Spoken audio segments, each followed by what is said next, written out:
पीड़ित परिवार उसको डरा धमकाया जा रहा है, पीड़िता को डरा धमकाया जा रहा है, मुकदमा वापस लेने की धमकी दी जा रही है लगातार जो है।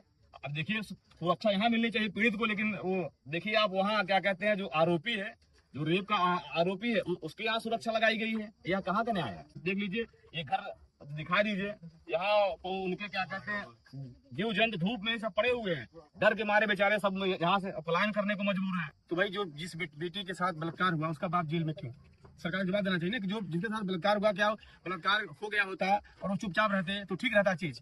यानी गजब हो गया कि भाई वो जुल्म भी करें, वो कत्ल भी करते तो चर्चा नहीं होता, हम आप भी भरते हो जाते हैं बदनाम।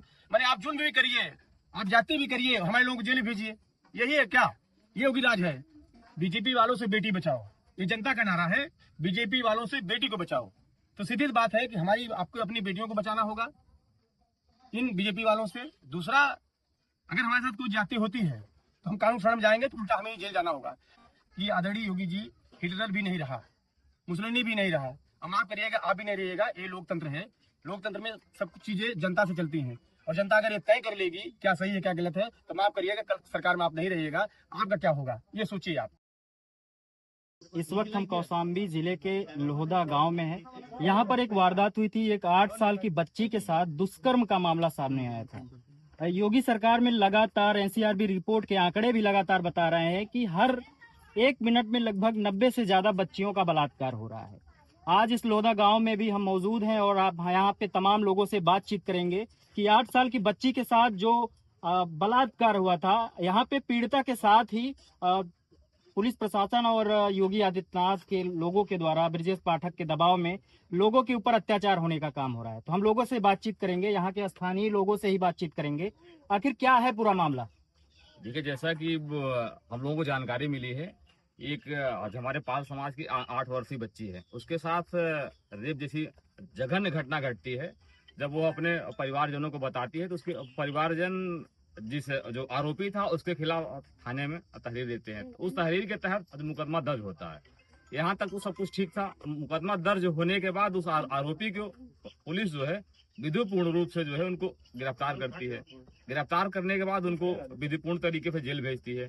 उसके बाद जैसा कि आपको भी, हम सभी को, और यहाँ हम लोग अभी आए हुए हैं, यहाँ से सारी हम लोग ये जानकारी मिली है कि जो उस आरोपी के जो पिता हैं वो अपने बच्चे को कहीं न कहीं जो बचाने के लिए, जैसा कि ये हमें सूचना मिली है और लोगों के द्वारा बताया भी जा रहा है, कोई पॉइजन या कोई जहर उन्होंने खुद खा लिया और खुद से उन्होंने सुसाइड कर लिया। हम लोग यहाँ पर जब पहुंचे तो यहाँ स्थानीय, देखिए बच्ची का घर यहाँ नजदीक में है, और यहाँ हम लोगों से बातचीत करने की कोशिश करी, लेकिन यहाँ पर कोई भी कुछ बोलने के लिए तैयार नहीं था। दरअसल अब जब प्रदेश के मुख्यमंत्री जब ट्वीट करेंगे, आरोपियों को एकदम खुलेआम संरक्षण देंगे, जब उप मुख्यमंत्री जो है, शासन प्रशासन का इतना दबाव है, एक तो जो हमारा समाज वैसे बहुत सीधा साधा है, लेकिन जब उसमें शासन और सत्ता का दबाव जब रहेगा तो वह अपने आप को डरा हुआ महसूस कर रहा है। और हमारे सारे लोग समाज के, हमारे कुंडा से भी आए हैं, इलाहाबाद से आए हैं, कौशाम्बी से आए हैं, हर जगह से हमारे पूरे समाज के युवा आए हुए हैं, सिर्फ इसीलिए आए हुए हैं कि वो जो पीड़ित परिवार है उसका मनोबल ना टूटे, उसे न्याय मिले। पीड़ित परिवार से ही यहाँ की स्थानीय विधायक जी आती हैं, लेकिन अभी तक उन तक कोई संज्ञान नहीं लिया है, क्या कहेंगे? उन पे मैं कोई कमेंट नहीं करना चाहूंगा, हर व्यक्ति की अपनी जिम्मेदारी होती है, लेकिन यहाँ हमारे समाज के सारे युवा यहाँ इकट्ठे हुए हैं। कुछ लोगों का आरोप ये लग रहा है कि यहाँ के ग्राम प्रधान जो हैं, सारी साजिश उनकी है, प्रधान के ऊपर भी आरोप का। अरे आप देख लीजिए, वीडियो मेरे फोन में है, हर व्यक्ति को सोशल मीडिया पे है। जो प्रधान जिसके ऊपर आरोप लगाया है, जिसको मुख्य अभियुक्त बताया जा रहा है, वो आदमी यहाँ से 1000 किलोमीटर दूर वहाँ मौजूद है, सीसीटीवी कैमरे का साक्ष्य वहाँ है, तो वह व्यक्ति यहाँ कैसे उसमें कर सकता है? तो आप लोगों की प्रशासन के द्वारा और सरकार से क्या मांगे? देखिए शासन और प्रशासन से हम लोगों को शुरू से यह मांग रही, निष्पक्ष जांच हो, जो दोषी हो उसके खिलाफ विधिपूर्ण तरीके से कार्रवाई की जाए, कोई एक तरफा न कार्रवाई हो किसी के खिलाफ। उसकी आप उच्च स्तरीय, आपके पास एजेंसियां हैं, उससे जांच करा लीजिए, जो दोषी हो उसके खिलाफ आप कार्रवाई करिए। लेकिन यहाँ आपको उल्टा देखने को मिल रहा है। आप देख लीजिए, ये घर दिखा दीजिए, यहाँ उनके क्या कहते हैं जीव जंत धूप में सब पड़े हुए हैं, डर के मारे बेचारे सब यहाँ से पलायन करने को मजबूर हैं। तो ब्रजेश पाठक के द्वारा जो कार्रवाई करी गई, एकदम, उससे आप लोगों के ऊपर भी दबाव बनाया जा रहा है। एकदम एकदम पूरा दबाव है। पीड़ित परिवार उसको डरा धमकाया जा रहा है, पीड़िता को डरा धमकाया जा रहा है, मुकदमा वापस लेने की धमकी दी जा रही है लगातार जो है। अब देखिए सुरक्षा यहाँ मिलनी चाहिए पीड़ित को, लेकिन वो देखिए आप वहाँ क्या कहते हैं, जो आरोपी है, जो रेप का आरोपी है, उसके यहाँ सुरक्षा लगाई गई है। यह कहाँ का न्याय है? ग्राम प्रधान के ऊपर 25,000 का इनाम भी घोषित कर दिया गया है। भाई सत्ता आपकी है, शासन आपका है, उप मुख्यमंत्री आपका है, गृह सचिव को सीधे सीधे निर्देशित कर रहा है। आप 25,000 नहीं 25 लाख का इनाम घोषित करवा सकते हैं।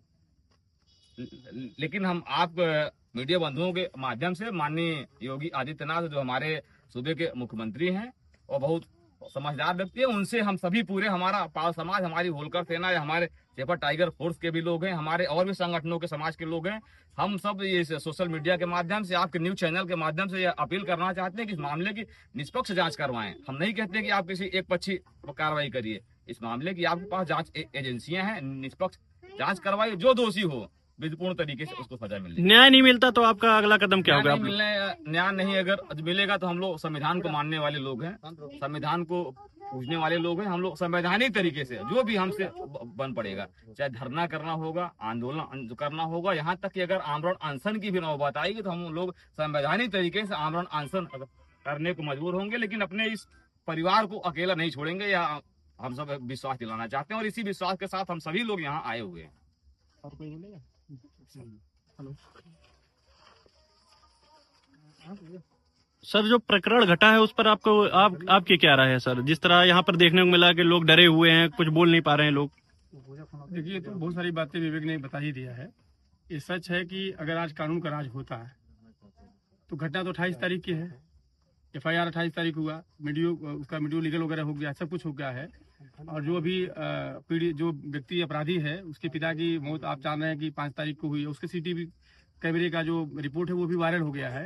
वो बकायदे थाने में जाते हैं और थानों में कहते हैं अगर मुकदमा वापस नहीं लिया गया तो मैं जहर खा लूंगा। तो बकायदे रिकॉर्डिंग है, वो सबके सामने है, और उसके बाद उनकी मौत होती है।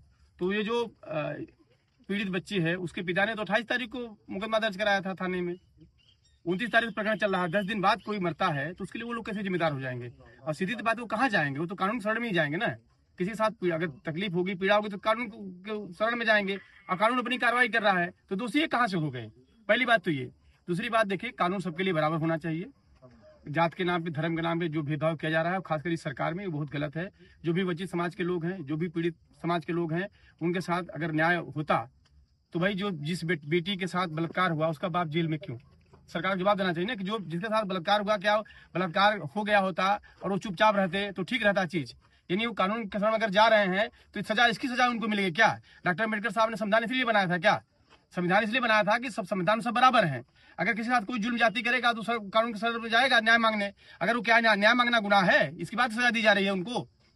गांव का प्रधान क्या करेगा भाई? जो भी पीड़ित बच्चा होगा उसके वो प्रधान ने क्या किया?